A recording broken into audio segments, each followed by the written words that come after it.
Avant de plonger dans cette histoire incroyable, pensez à vous abonner à la chaîne et à activer la cloche. Ici, chaque récit a quelque chose à dire, et vous ne voudrez pas en manquer un seul. L'aéroport international de New York JFK bourdonnait comme une ruche. Des milliers de voyageurs pressés s'entrecroisaient dans un mélange de fatigue, d'excitation et d'impatience. Le sol brillait sous les néons, les haut-parleurs diffusaient des annonces incessantes, et les odeurs mêlées de café brûlant et de parfums de duty-free flottaient dans l'air. Au milieu de ce chaos parfaitement ordonné, un agent de sécurité, Mark Reynolds, avançait d'un pas ferme, accompagné de son fidèle berger allemand, Rex. Le chien, un animal dressé pour détecter explosifs, drogues et menaces cachées, avait des yeux vifs et une discipline à toute épreuve. Habituellement, il suivait son maître sans jamais broncher. Mais ce matin-là, quelque chose allait troubler cet équilibre. Alors qu'il patrouillait près des zones d'embarquement, Rex ralentit soudainement. Son museau s'agita, ses oreilles se redressèrent. Mark sentit immédiatement la tension dans la laisse. Le chien avait capté une odeur. Une odeur inhabituelle. Ils étaient juste à côté d'une famille, un jeune couple, visiblement exténué par le voyage, poussait une poussette où reposait un bébé profondément endormi. La scène paraissait banale, rassurante même. La mère, une femme aux traits tirés mais doux, caressait distraitement la petite main qui dépassait de sous une couverture bleue. Le père, nerveux, jetait des regards rapides autour de lui comme s'il craignait d'être observé. Soudain, Rex tira sur sa laisse avec une force brutale. Il aboya, grogna et bondit droit vers la poussette. Ses crocs claquèrent dans l'air, ses griffes raclèrent le sol brillant du terminal. Des cris éclatèrent aussitôt. « Mon Dieu ! Mais qu'est-ce qu'il fait » hurla la mère, se jetant devant la poussette pour protéger son bébé. « Reculez » ordonna Mark, tirant de toutes ses forces sur la laisse. Les passagers autour s'arrêtèrent, médusés. Certains dégainèrent déjà leur téléphone pour filmer la scène, persuadés d'assister à une bavure inacceptable. Le chien, pourtant, n'abandonnait pas. Il s'acharnait, ses crocs claquant à quelques centimètres seulement de la couverture du bébé. Son instinct semblait plus fort que tout. Un silence pesant s'abattit sur la foule. Pourquoi un chien d'élite, dressé à la perfection, attaquerait-il un nourrisson ? Mark, le souffle court, le pressentait. Rex avait détecté quelque chose. Quelque chose de grave. Et ce qui se trouvait dans cette poussette n'était peut-être pas du tout ce que tout le monde croyait. Les cris résonnaient encore dans le hall bondé. Plusieurs agents de sécurité accoururent, mains sur leur ceinture, prêts à intervenir. Le père du bébé, Daniel Carter, s'interposa violemment devant la poussette, les bras écartés comme un bouclier. « Éloignez ce chien. Vous êtes fou ? Vous allez blesser mon fils, hurla-t-il, son visage rougi par la colère et la peur. La mère, Emily, quant à elle, avait déjà les larmes aux yeux. Elle pressait ses mains contre la poussette, comme pour empêcher Rex d'y avoir accès. Autour d'eux, la foule s'agitait, divisée entre indignation et curiosité morbide. Mark Reynolds, lui, gardait son sang-froid. Il connaissait trop bien son chien. Rex n'avait jamais commis la moindre erreur en 5 années de service. Si aujourd'hui il se montrait incontrôlable, ce n'était pas un caprice, c'était une alerte. « Monsieur, écartez-vous immédiatement de la poussette », lança Mark d'une voix ferme, sans quitter Rex des yeux. « Jamais. C'est mon enfant. » « Vous n'avez pas le droit, » rétorqua Daniel, en resserrant sa prise sur la poussette. Les autres agents encerclèrent la petite famille. Les passagers, eux, filmaient chaque seconde, conscients que ce moment allait finir sur les réseaux sociaux dans l'heure. Puis, dans un mouvement brusque, Rex bondit à nouveau, tirant Mark vers l'avant. Ses crocs se refermèrent sur la couverture bleue. Un PAN entier du tissu se déchira dans un bruit sec. Le public retint son souffle. Emily poussa un cri déchirant. Daniel serra la poussette comme s'il voulait disparaître avec elle. Mark, haletant, aperçut alors un détail qui glaça son sang. Sous la couverture arrachée, il ne distingua pas la peau délicate d'un nourrisson, mais une surface métallique, striée de fils électriques. Son cœur manqua un battement. Rex n'avait pas attaqué un bébé. Il venait de sauver des centaines de vies. Un silence glacé s'abattit sur le terminal, brisée seulement par les aboiements furieux de Rex. Les passagers, qui quelques secondes plus tôt dénonçaient une bavure, restaient bouche bée devant ce qu'ils venaient d'apercevoir, des câbles, du métal, et l'éclat sinistre de composants électriques dissimulés sous les couvertures du bébé. Émilie éclata en sanglots, mais ce n'était plus le cri d'une mère inquiète, c'était un son rauque, nerveux, presque désespéré. Daniel, lui, se figea. Ses yeux lançaient des éclairs, et dans son immobilité forcée, Marc sentit une tension dangereuse. Ce n'est pas ce que vous croyez, bégaya Daniel, en serrant la poussette de toutes ses forces. Marc leva la main, ordonnant à ses collègues de ne pas agir dans la précipitation. La sueur perlait sur son front. Chaque geste comptait désormais. S'ils avaient affaire à un engin explosif, la moindre erreur pouvait transformer ce hall en un champ de ruines. Tout le monde, reculez immédiatement, cria Marc, sa voix résonnant dans le terminal. Les voyageurs, pris de panique, reculèrent en désordre. Certains abandonnèrent leurs valises sur place, d'autres couraient déjà vers les sorties d'urgence. Les agents de sécurité levèrent leurs armes, pointés sur Daniel. L'air devint irrespirable. Rex, lui, continuait de grogner, le museau collé contre la poussette, prêt à se jeter à nouveau sur l'objet suspect. Marc le retint tant bien que mal, ses yeux rivés sur le couple. Émilie s'effondra au sol, répétant dans un souffle saccadé. « Je ne voulais pas. Je vous jure que je ne voulais pas. » Daniel, en revanche, retrouva soudain une froide détermination. Sa main glissa lentement sous la poussette. Marc comprit aussitôt. « Ne bougez pas, hurla-t-il, visant l'homme de son arme.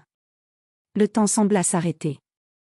Le cliquetis d'un mécanisme se fit entendre, à peine perceptible, mais assez pour glacer le sang de tous ceux qui l'entendirent. Le chien aboya plus fort, comme s'il savait que le pire était sur le point de se déclencher. Le cliquetis métallique résonnait encore quand Daniel serra la poignée dissimulée sous la poussette. Ses yeux, injectés de rage et de désespoir, fixaient Marc avec une intensité glaciale. « Reculez tous, ou je jure que j'appuie », cria-t-il, sa voix déchirant l'air saturé de peur. Les passagers restés sur place poussèrent des cris et se ruèrent vers les sorties. Les haut-parleurs continuaient à diffuser des annonces de vol comme si de rien n'était, contrastant avec l'horreur de la scène. Émilie, toujours à genoux, tendit une main tremblante vers son mari. « Daniel, je t'en supplie, arrête. » Gémit-elle, ses larmes ruisselant sur ses joues. Mais lui ne s'y a pas. « C'est trop tard, Émilie.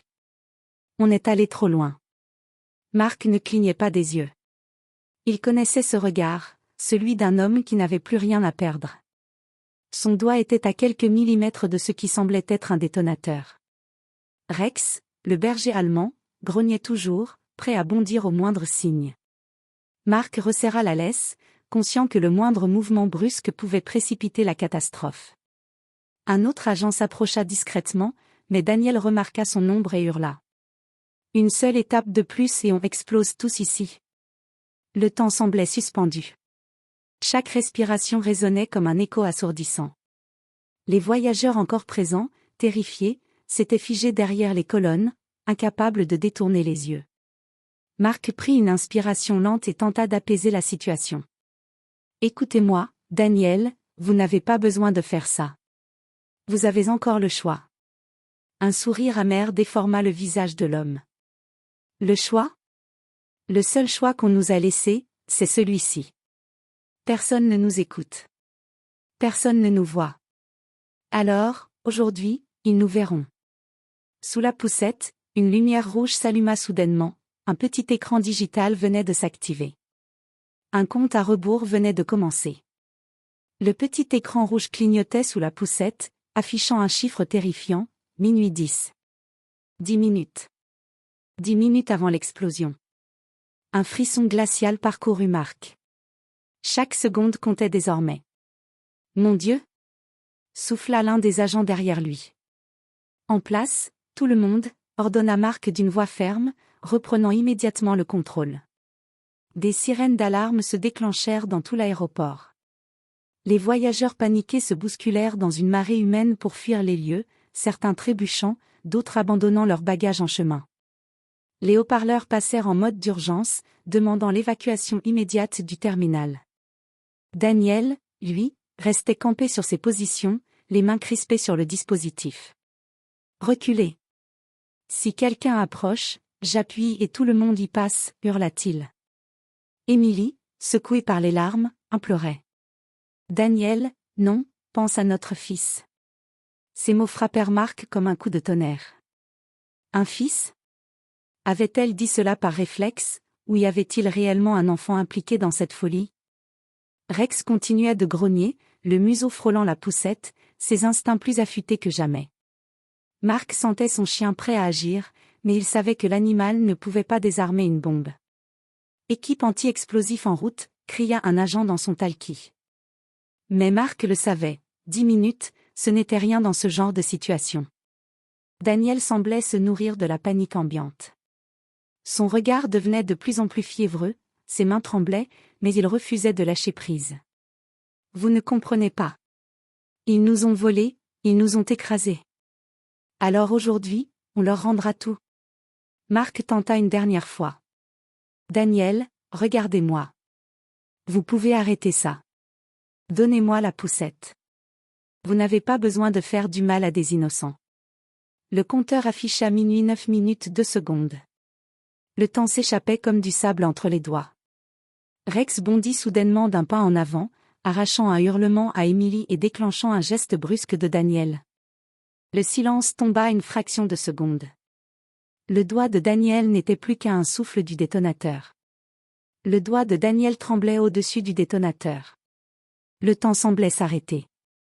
Chaque respiration, chaque battement de cœur résonnait dans le silence glacé du terminal. Rex bondit à nouveau, ses crocs claquant à quelques centimètres seulement de la main de Daniel. Pris de panique, celui-ci eut un mouvement brusque. Un clic sec retentit. Non, hurla Marc en se jetant en avant. Le compteur bascula immédiatement de minuit 9 minutes 2 secondes à minuit 4 minutes 59 secondes. La bombe venait d'accélérer. Les agents poussèrent des cris d'alerte. La panique redoubla autour d'eux, les voyageurs s'écrasaient contre les portes d'évacuation. L'aéroport entier résonnait d'un chaos indescriptible. Émilie, effondrée, hurlait en tenant sa tête entre ses mains. « Tu vas nous tuer, Daniel. Tu vas tuer tout le monde. » Mais Daniel, loin de reculer, semblait sombrer dans une folie furieuse. Ses yeux s'écarquillèrent, ses lèvres tremblaient. « Vous ne comprenez pas. C'est la seule façon de leur montrer. La seule. » Marc savait qu'il n'avait plus le luxe d'attendre l'équipe de déminage. 4 minutes, c'était trop court. Il n'y avait qu'une seule chance, neutraliser Daniel avant qu'il n'appuie sur le déclencheur. Il échangea un regard avec Rex. Le chien, tendu comme un arc, attendait l'ordre. Une seule parole, et il bondirait. Mais si Daniel appuyait dans le même instant, ce serait terminé. Soudain, une voix résonna derrière la foule, forte et autoritaire. « Agent Reynolds. Ne bougez pas, laissez-moi parler. » Tous se retournèrent. Un homme en costume sombre, badge fédéral en évidence, s'avançait à pas mesurés. Son regard perçant fixait Daniel. « Je suis l'agent spécial David Collins, FBI, » déclara-t-il calmement. Il pointa la poussette du doigt. « Et je sais exactement ce qu'il y a à l'intérieur. » Tous les regards se tournèrent vers l'homme en costume. Son pas était sûr, son badge fédéral brillait sous les néons. Même au milieu du chaos, son ton restait implacable. Daniel serra plus fort la poussette. Son visage, déjà crispé, devint livide. « Qu'est-ce que vous racontez ? Vous ne savez rien, cracha-t-il. L'agent spécial Collins continua d'avancer, les mains bien visibles, sans geste brusque. Aussi, Daniel, je sais. Je sais que cette poussette n'a jamais transporté un bébé. Un murmure parcourut la foule de témoins restés figés. Je sais aussi que toi et Émilie n'êtes pas de simples passagers. Vous faites partie d'une cellule dormante, surveillée depuis des mois. Émilie releva brusquement la tête, ses yeux écarquillés par la terreur. Daniel, tu m'avais juré qu'il ne saurait jamais, gémit-elle. Marc, qui tenait toujours Rex en tension, sentit la vérité se mettre en place comme les pièces d'un puzzle terrifiant. Tout ce qu'il avait pressenti se confirmait. Collins poursuivit, sa voix tranchante comme une lame. Cette bombe n'est pas un hasard. Elle est reliée à un réseau bien plus grand. Et toi, Daniel, tu n'étais qu'un pion, jetable. Les traits de Daniel se tordirent. La rage céda la place à une douleur sourde. Ce n'est pas vrai? Il m'avait promis. L'écran rouge continuait de clignoter, minuit 3 minutes 12 secondes. Marc intervint, le ton sec. Agent Collins, dites-nous ce qu'on doit faire. Comment on arrête ça? Collins s'arrêta à 3 mètres de Daniel, les yeux fixés sur le détonateur. On ne peut pas l'arrêter comme ça. Le dispositif est verrouillé. Mais il y a une faille. Un silence de plomb tomba. Daniel, tu le sais mieux que moi. La bombe n'explosera pas tant que le module biométrique n'est pas validé, déclara Collins en pointant le mécanisme. Puis il ajouta, froidement. Et ce module n'accepte qu'une seule empreinte. La tienne. Le compteur rouge affichait maintenant minuit 2 minutes 38 secondes. Chaque seconde martelait l'air comme une gifle. Daniel serrait la poignée du détonateur à s'en blanchir les phalanges. Ses yeux allaient de Marc à Collins, puis à Emily, qui pleurait toujours au sol. On pouvait lire dans son regard une lutte intérieure déchirante. Collins, implacable, fit un pas de plus. Tu le sais, Daniel. Tant que tu gardes ta main sur ce dispositif, la bombe est armée. Si tu retires ton empreinte, elle se désactive. Un murmure d'espoir parcourut les agents. Mais Collins ne s'arrêta pas là. Sauf si tu appuies maintenant. Dans ce cas, tu emportes tout le monde avec toi. Daniel haleta. Sa respiration était saccadée, comme si chaque mot de Collins frappait son esprit en plein fouet. Vous ne comprenez pas. Ils avaient tout prévu. Ils m'ont dit que c'était la seule façon. Emily, d'une voix brisée. Daniel, regarde-moi. On n'est pas obligé de mourir ici. Pense à nous. Pense à moi. Mais Daniel secoua la tête, le visage ravagé. Tu ne comprends pas, Emily, si je lâche ce dispositif, ils nous retrouveront. Toi, moi, et... Il s'interrompit brusquement, comme s'il avait dit trop. Marc fronça les sourcils. Et qui, Daniel? Qui d'autre? Le silence pesa. Puis Emily leva les yeux vers lui, tremblante. Daniel, tu n'as quand même pas. Le compteur passa à minuit 1 minute 42 secondes. Collins s'avança encore, la voix dure comme l'acier. Tu veux protéger ta famille, Daniel? Alors fais le bon choix. Lâche cette poignée. Trahis ceux qui t'ont manipulé. Sinon, tu ne seras qu'un pion mort de plus dans leur jeu. La main de Daniel trembla. Son front perlait de sueur. Son regard bascula vers Emily, puis vers le sol. Un instant de silence, puis il hurla, d'une voix éraillée. Je n'ai plus le choix. Sa main commença à appuyer plus fort sur le détonateur. Rex bondit. Rex bondit comme une flèche, ses muscles tendus, ses crocs prêts à frapper. L'attaque fut si rapide que même Daniel n'eut pas le temps de réagir. Le chien se projeta directement sur son bras droit, celui qui tenait le détonateur. Un hurlement strident déchira le terminal. Daniel s'effondra en arrière, la poussette basculant sur le côté. Le compteur rouge s'affichait en grand, minuit 1 minute 19 secondes. Les agents hurlèrent. Maintenant. Marc fonça, se jetant à terre aux côtés de son chien. Il attrapa le poignet de Daniel, luttant contre sa résistance désespérée. Rex grognait férocement, tenant fermement l'avant-bras de l'homme entre ses crocs, l'empêchant d'enfoncer totalement le déclencheur. Emily criait, incapable de bouger, paralysée par la peur. Désarme-le, vociféra Collins, arme braquée sur Daniel. J'essaie, répondit Marc, le souffle court. La lutte était acharnée. Daniel, ivre de rage et de désespoir, trouvait encore une force presque surhumaine. Ses doigts glissèrent dangereusement vers la fin de la course du bouton. Le compteur affichait minuit 0 minute 58 secondes. Marc, dans un dernier élan, plaqua son genou sur la poitrine de Daniel et hurla à son chien. Rex, lâche pas. D'un coup sec, il parvint à tordre le poignet de l'homme. Un craquement sourd retentit. Daniel hurla de douleur, et ses doigts lâchèrent le détonateur. Le terminal entier retint son souffle. L'écran rouge clignota, puis s'éteignit brusquement. Silence. Le compte à rebours venait d'être stoppé net. Marc, haletant, fixa le mécanisme. Ses mains tremblaient encore, mais il n'y avait plus aucun chiffre. Plus aucun bip. Rien. Rex, toujours campé sur Daniel, grognait encore, prêt à déchiqueter au moindre mouvement. Puis Collins, s'avançant calmement, lâcha ces mots glacials. « Ce n'est pas fini. Vous n'avez aucune idée de ce que vous venez de déclencher. » Le terminal était plongé dans un silence lourd, seulement ponctué par le souffle haletant de Rex et les gémissements de Daniel à terre. Les passagers, encore figés dans l'angoisse, commençaient à comprendre l'ampleur du danger qu'ils venaient d'éviter. Collins s'avança vers Marc et les autres agents. Son regard était grave, presque sombre. « Écoutez-moi tous.